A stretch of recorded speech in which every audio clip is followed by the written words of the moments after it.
The biggest crime that had ever occurred in wine is the Rudy Kurniawan case. I don't want to give it away too much. I do want to let you hear from our guest. Wine Spectator calls her the Sherlock Holmes of wine. Maureen Downey of Shea Consulting and winefraud.com. Welcome to the show. Thanks for having me. This is the biggest case of wine fraud ever. And as I understand, you started sounding the alarm 12 years before he actually got arrested. Can you give us a brief overview of what was going on in the case? Well, Rudy was a young kid, and he was, the wine auction scene in New York was brand new. And so we all knew each other. We were all young. We're on the same age. And, it was just really strange because he went from not knowing anything about wine to, drinking $40 Napa Merlot. And then all of a sudden he was trying to sell, some of the rarest wine that I'd ever seen. And it just didn't make any sense. So it was about 10 years before he was arrested that I started really kind of saying, hey guys, something is absolutely wrong here. I want to try and understand how this worked. He claimed to have somehow purchased actual rare bottles of wine. So it wasn't like when you heard he has such and such, it wasn't what is that? It was kind of, how did he get that? 100%. I mean, the way that I explain it to non-wine people is that Rudy basically went from driving a big wheel to a Bugatti in like 5 minutes. It just doesn't make any sense. There's a natural progression for people when they're like learning about wine. And had he claimed that he came from this great family of wine collectors, then he could have gotten away with it for a lot longer, because he could have said, oh, well, this was in my grandfather's cellar. This was in my father's cellar. But he was very vocal about the fact that he had had a wine epiphany drinking Opus One with his dad in San Francisco when he was 21 or 22. So, you don't go from, again, drinking, California Merlot that costs $40 to having these old and rare Bordeaux wines, within a span of 2 years. That just doesn't, it's just not a natural progression, especially for a young kid. Didn't make any sense. Okay, so obviously he's manufacturing these bottles. How does he go? How do you do this? How do you create fake wine? So it's interesting because Rudy and the guy that kind of came before him, Hardy Rodenstock, they made old and rare wine. So he would have to go and he would buy period glass. So glass has changed throughout time. So he would have to buy bottles that were from the 50s. And he had to recreate these labels, and then he had to age them. So he would put them into slurries of tobacco and stuff to make the paper look oxidized, to make it kind of brownish. Or we also found that he was baking them in the oven to make them look old and brown and brittle. So he'd have to age the paper and then apply the paper to the bottle, fill the bottles. So it was really a lot of work. To make old and rare wine is a lot more work than what the counterfeiters are doing now, which is making brand new wine up to the same standards as the producers. So, he had to get all these old pieces and cobble them together to make these old wines. Well, he had to have the labels printed. So he would get a copy of, one label, and he would send these to a printer in Indonesia, where he's actually from. He's Chinese, but he's Indonesian. He grew up in Indonesia. So he would send these examples back, and then they would send him proofs, the same way that you and I would get a proof of a business card, right? And in all of the court documents, you see all these notes where he's writing back, oh, this font is too big, or this is too dark, this needs to be green, all these crazy little notes. And then when it was good enough, he would have them printed and then apply those to the bottles that he made. I mean, his house was a crazy manufacturing center. We have fabulous photographs that the FBI took on winefraud.com. It was crazy. Okay, but we're talking here about the glass and the label. What about the product that went inside? Was he able to effectively impersonate the taste? He tried. He was a bit of a mad scientist. I mean, when the FBI raided his house, there was some. So his kitchen was like his laboratory. Like he was like crazy Frankensteining these wines, and he would blend like cheap. Like he had like hundreds and hundreds of bottles of this one, wine from Washington State, and then he would blend in other things. So he had like base wines. He did a pretty good job of making the old and rare. But again, when it comes to old and rare wine, it's not like people are regularly drinking 45 Mouton. I mean, people who are like, oh, that's not 40. I can tell. I can taste that. I mean, you can taste it if it tastes like absolute crap. But for the most part, the people that Rudy was selling these wines to cared more about the labels and being cool guys than they did about what they were actually tasting. And none of them knew what they were supposed to be tasting anyway. So, but he did have a pretty good method of trying to blend things and make them seem good. And there was one consistent tasting note in all the stuff that he made, and it was incredibly youthful for age. Well, yeah, that's because he was blending in like current vintage Napa Cab and all this stuff. Now, you mentioned people that are counterfeiting wine now, they're doing new wines because it's easier. That must mean that the money was really worth it. I mean, how much are these bottles worth that he was selling? Well, the bottles because of Rudy, the price of wine went up. So the major effects that Rudy Kurniawan had on the wine industry were several fold. Number one, the auction market exploded and the price of fine and rare wine went up. The secondary market grew, but in response to this, a lot of producers, most producers in the world, adopted cosmetic anti-fraud solutions like invisible ink. They have their glass embossed. They use micro writing. They put holograms in their paper. All of these things are, as I said, cosmetic. And all that they do is substantiate counterfeit refills. But the scariest thing is that organized crime looked at this and said, wow, that is a great way to make money. Because we're now talking about bottles that are like $20,000 to $30,000 per. Wow. There's one bottle that I had a client of mine. I manage private collections. That's my day job. And I bought for a client of mine last year, 3 $40,000 bottles of wine. Those bottles are now worth $96,000 a piece. So when you're talking about bottles worth that much, and the organized crime guys figured this out, and all they have to do is get a digital printer that's the same quality as what the producers use. They have the glass that's embossed made. They have the capsules made. They fill it with whatever crap they want. And they can then have these labels digitally printed, and they can be producing bottles that are really the same quality. There's this guy, Alexander Lugov, who's been arrested twice now.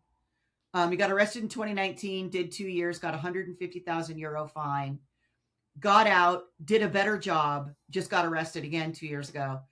And the problem is his product is fantastic.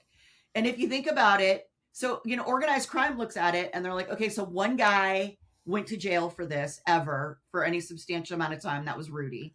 What is Rudy doing now? He's back out. He's making counterfeit wine in Singapore and Hong Kong for money, so there's really no risk, because even if these guys get caught, nobody really cares enough to prosecute them hard. If they get caught trafficking drugs or trafficking humans, they're going to go to jail for a long time. They get caught trafficking $20,000 bottles of wine, nobody really cares. So it's really low risk, even if they get caught, and super high reward. Is that because, Maureen, to some degree, most people don't feel sorry for someone who can afford to purchase $40,000 bottles of wine? I think that's part of it. But, you got to remember that that's a consumable product. So what if it was Coca-Cola? Yes. People would care a lot. So until people start dying, I think that unfortunately, people aren't going to care. And you know what? I don't care how wealthy or not that person is. What you're doing is you're robbing people of their experience. A lot of these are things where somebody saved up their whole life to have one bottle with their father before he died. I've actually had clients have this happen to them. And, they've Wow. chased these crazy bottles around the world to have with their father before they died, only to find out that they bought a bunch of counterfeits. And Yeah. the people Uh, produce these wines, Well, yes, I asked the question because I know from doing my radio show that sort of anti-wealth sentiment exists out there. It is no less a crime. I wasn't trying to suggest that, but how much of if you buy expensive wine, you were talking about how we bought it for this, then it went up to this. Is that what some people are doing? They aren't buying it to drink it. It's a speculative kind of thing. Some people do that. None of my clients do that. My clients are all drinkers, but some Okay. people do that. But I think it's really important also to recognize that this is not a problem only of expensive wine. I mean, the UK is awash in counterfeit yellowtail. So this is happening at all levels. Yellowtail is a very entry level market where if you would go into a bar to get a glass of wine, you might get a glass of yellowtail, and that's counterfeited also. How big do you think the counterfeit wine market is globally? According to the WHO and Euromonitor, 25% of all wines and spirits are illicit. About 30% of all spirits are counterfeit. About 20% of all wine is counterfeit. And then when you talk about the secondary market for fine and rare wine, you're looking at about 12%. So there's just as much, if not more, counterfeit on the lower end than there is on the very high end. You either make a whole lot of ones or a couple hundreds, right? Why did it take so long before people listened to you, Maureen? And then what happened that turned the corner where they finally said, no, this guy's a fraud? Well, for one thing, I was the only woman, and I'm not one to play the ooh, I'm a girl card. But I was the only woman in the industry, and I was a girl pissing on the boys' campfire, and they did not like that because this is big business. So that was a bit of a problem. In 2008, I finally started working with Bill Koch's investigators in the FBI, and that's when things really picked up. But it took a long time because people didn't care. People were making a lot of money. It was fun, and honestly, a lot of these guys didn't care about being defrauded. They just wanted, I think the problem is you had a lot of like power geeks who had never gotten into a party in their life. And all of a sudden they got to show up at the dinner party with the biggest bottle. And, they didn't want me to take away their place at the cool boys table. So I think there's a lot of things that go into it. I think it's greed. I think it's ego. I think it's the fragile male ego in some cases. And it also took, it took Bill Koch and his team to really investigate it. And then it took, Jim Wynn at the FBI and Jason Hernandez at the DOJ to dig in and make a case out of it. It reminds me in a way in what you're saying there, Maureen, is I was watching one of those people bring things into the pawn shop, and a lady had an acoustic guitar that was signed by all 4 members of the Beatles. And they brought an expert in, and he very quickly was able to demonstrate that those weren't legitimate signatures of the Beatles. And she said, yeah, I don't care. I'm going to go and hang it up on my wall. My friends don't know the difference. Yeah. Yeah, 100%. Now, obviously, a part of what you do is you authenticate wine. Can you just briefly tell us, you can't open the bottle. So how can you tell if it's real or not? So similarly to, the pawn shop expert that would look at that and say, no, those aren't the right signatures. We look at, the glass and the paper and the glue and the ink and how these things go together. We look at the capsule and the fill. It's all the different pieces. So there's kind of a scientific element. There's a forensic element. There's also a common sense element. I mean, a lot of it is just like, well, clearly if you have a really low fill and a perfect capsule and a perfect label, where did the wine go?